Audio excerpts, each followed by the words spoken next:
walk away from me.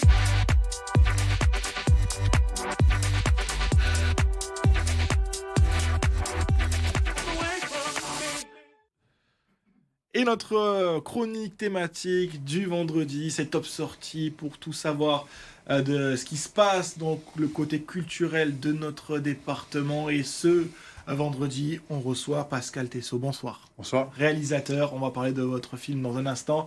Et à vos côtés, Pascal, Mombi, membre du groupe Troisième Œil. Le Troisième Œil, ouais, et comédien aussi. Aussi. Multicasquette. Ouais. Merci beaucoup d'être avec nous ce soir. Et en face, notre invité, notre rédactrice en chef de la Marseillaise, qui est notre invitée, pardon, Françoise, pardon, excuse-moi Françoise, ton prénom m'est sorti. Merci beaucoup à tous les trois. On va parler justement de ce nouveau film, Dans la peau. Est-ce que tu peux nous le présenter déjà ?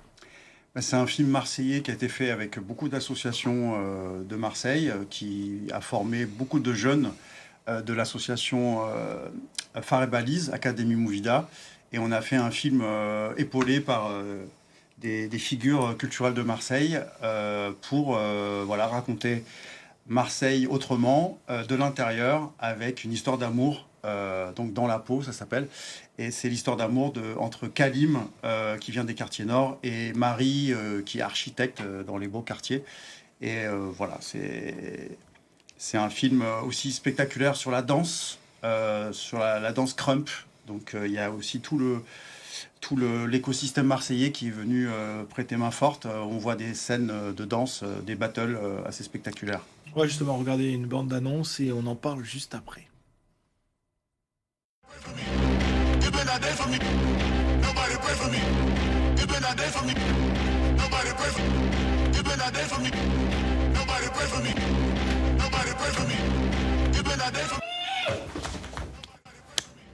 Voilà.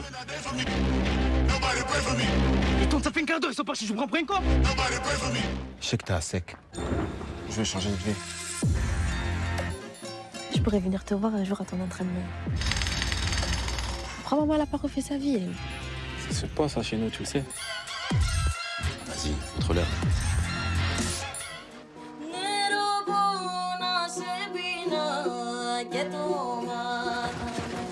Et ce soir, nous avons 8 grimpeurs super talentueux qui vont s'affronter pour une place en finale.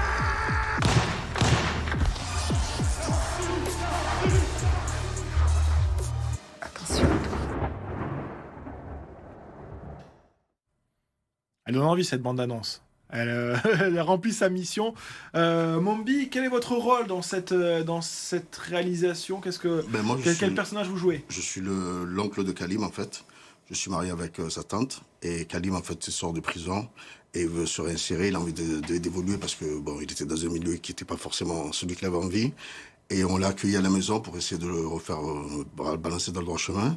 Et je joue le rôle de l'oncle. Et bon, je l'accompagne dedans. Et franchement, c'est le premier rôle que Pascal m'a donné. Et j'étais super agréablement content de jouer avec lui. Bon, après, c'est un premier rôle, c'est une première fois et j'ai pris plaisir déjà. Et bon, j'ai joué le rôle du tonton parce qu'on incite à faire le mariage, c'est des trucs traditionnels comoriens.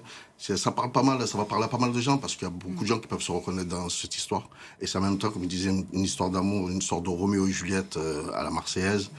Quelqu'un des quartiers nord qui rencontre quelqu'un des quartiers sud, deux mondes qui sont carrément opposés mais qui se rencontrent, et une histoire d'amour derrière, c'est ce qui fait aussi la beauté. Ça parle du vrai Marseille finalement, ce film, Pascal ? On a essayé vraiment de raconter les familles, l'intime, la complexité, pas les clichés qu'on a l'habitude de voir malheureusement dans les films sur Marseille. Là, la violence et tout ça, c'est présent, mais c'est pas le principal centre d'intérêt du film. C'est vraiment le parcours d'un artiste qui veut s'en sortir, qui va être obligé de faire des choix, de refuser certaines choses et de s'éloigner de certaines fréquentations et de se focaliser sur sa passion qui est la danse crump. Et pour le rôle principal, donc on a un champion, Wolf, qui est un Français, qui est champion du monde de crump. Donc c'est très très spectaculaire. Et voilà, il est venu aussi donner de la force aussi à Marseille. Il a donné des workshops pendant la préparation. Et ça a donné de la force au mouvement crump marseillais qui est à la Belle de Mai. C'est une question ? Oui, on sent qu'il y a une direction d'acteur très très poussée parce que bon, c'est un danseur, mais on a l'impression qu'il il a joué... Parce que c'est pas son premier rôle, quoi. C'est son premier rôle. Ah ouais, mais Tous, même... en fait, il y a une direction d'acteur et d'actrice. Hein, c'est Pascal qui nous a oui, tous... oui. nous a vraiment bien dirigés. Et après, ce qui m'a plu de travailler avec Pascal, c'est que c'est quelqu'un qui vous met vraiment dans le... Il vous prend comme un professionnel, il vous explique. Et comme il explique vraiment avec sa manière à lui, et il vous fait rentrer dans des sujets où il me donnait des petits codes. Oui. Interprète comme ça, mais c'est juste après jouer et être soi-même. Oui, c'est ce qu'il nous disait, surtout d'être nous-mêmes, de ne pas se détendre. Voilà, c'est juste un film, pas se prendre au sérieux. Et franchement, quand on voit le résultat, on est agréablement surpris. Et c'est que des novices. Il n'y a aucun de nous qui étions vraiment, à part Naki qui est connu, Savané, qui est vraiment connu. Mais sinon, c'était que des novices. Et franchement, on a été dirigé par un bon réalisateur aussi. Et j'avais déjà... Comment vous êtes allé chercher justement ces novices? On a fait des castings sauvages. Comment ça s'est passé? Oui, en fait, moi, ça fait 5 ans que je donne des ateliers justement dans l'association Phare et Balise qui forme une centaine de jeunes des quartiers gratuitement pour leur apprendre les techniques de théâtre, d'acting. Voilà, moi, j'ai une formation de... ce qu'on appelle la méthode l'acteur studio qui vient de New York et d'incarner vraiment le personnage de l'intérieur avec des émotions vraies et donc on a eu Brando, quoi. Exactement. Et on a eu la chance et on a pu faire ce projet grâce à l'accompagnement de Phare et Balise avec Yasmina et Rafas où on a fait 2 mois de préparation et on a fait casting, répétition, improvisation et en fait moi je me suis nourri de ce qui se passait dans le réel pour justement ne pas être un touriste et de faire des choses en écoutant les propositions de chacune, notamment la communauté comorienne. Les acteurs m'ont beaucoup aidé pour être très précis sur la culture, pour pas faire un truc exotique et vraiment respecter la culture comorienne, puisque le personnage de Kalim est d'origine comorienne. Et après, voilà, comme il disait aussi, il y a des traditions. Il a essayé justement de ne pas trop les fausser en parlant de ces traditions, dans la complexité qu'il y a entre les traditions et la vraie vie, la vraie vie commune dans les quartiers. Et justement, Pascal, il a bien mis ça en image, je trouve. Belle image Marseille, une image en tout cas réelle. Réelle et positive aussi. C'est pas... Il y a une belle histoire derrière aussi. On ne parle pas de Marseille comme on voit souvent dans les films sans critiquer qui que ce soit. Mais c'est vraiment des clichés. Voilà. Là, vraiment, il y a une belle histoire derrière. Parce que c'est 2 mondes différents et il y a une passion. Parce que le mec aussi, il est entre la dérive de retourner dans le milieu dans lequel il était ou bien sinon sa passion. Et là, à la fin, bon, je ne vais pas spoiler. Non.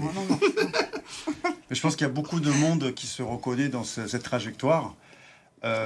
Et on a eu la chance de faire une tournée mondiale pendant 1 an. On a fait 65 festivals dans le monde. On a eu 33 prix.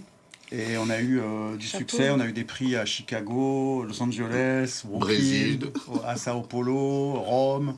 Donc on fait c'est un film universel. Il est très ancré dans un territoire. Mais en même temps, comme on est dans l'authenticité, il est universel et ça peut toucher beaucoup de monde. Voilà. Et il sera, si vous souhaitez le voir, projeté à l'Alcazar ce mardi soir. Merci beaucoup. À 16h, mardi 16h. C'est gratuit en plus. Et c'est gratuit. Il y a 300 places et c'est gratuit pour tous les Marseillais. Comme sur les Marseillais, Marseillaises pour venir donner... voilà. Et là, l'équipe sera présente. Donc c'est l'auditorium de l'Alcazar à 16h, mardi 4 novembre. Et c'est dans le cadre des Rencontres internationales du cinéma, qui est un nouveau festival marseillais. Et tout est gratuit. Et le rendez-vous est pris. Merci beaucoup à tous les deux d'avoir été les invités de Top Sortie. On va passer tout de suite avec Florence au supplément de la Marseillaise. Qu'est-ce qu'on lit ce week-end dans le supplément de la Marseillaise, Florence? Alors ce week-end, on a de la chance parce qu'on a un journal de 3 jours, jour férié oblige. Et nous avons dans cette Marseillaise du week-end un grand entretien avec la soprano Barbara Hendricks, qui sera sur la scène du Sismic à Aix-en-Provence les 20 et 21 novembre. Donc elle se confie et surtout Barbara Hendricks, c'est une chanteuse merveilleuse qui a toujours mis sa voix au service de combats justement pour l'émancipation, pour les droits et contre l'oppression. On a aussi un reportage sur une très grande exposition, c'est Marseille vue par les Deux Tailles. Alors Deux Tailles, c'était des familles de photographes, c'est au musée d'histoire de Marseille. C'est 164 ans de photographie et c'est 164 ans de ce qu'on appelait la photographie humaniste qui s'attache aux habitants, au quotidien. Donc on a le temps d'aller la voir, de la découvrir, de la revoir puisqu'elle a commencé ce mois d'octobre jusqu'à octobre 2026. pour aller la voir. Merci Exactement. beaucoup Florence pour ces idées de sortie pour ce week-end. Merci beaucoup à tous les deux d'avoir été nos invités. Vous restez avec nous dans un instant. C'est COP Natio. On reviendra sur ce match de national avec un autre journaliste de la Provence, Camille Cadoum, du service des sports. De la Marseillaise, pardon. Décidément, mais bon, mais c'est parce qu'on a un pluralisme de la presse qui fait qu'on peut s'embrouiller. On va justement retrouver Camille Cadoum de la Marseillaise dans un instant pour parler du ski à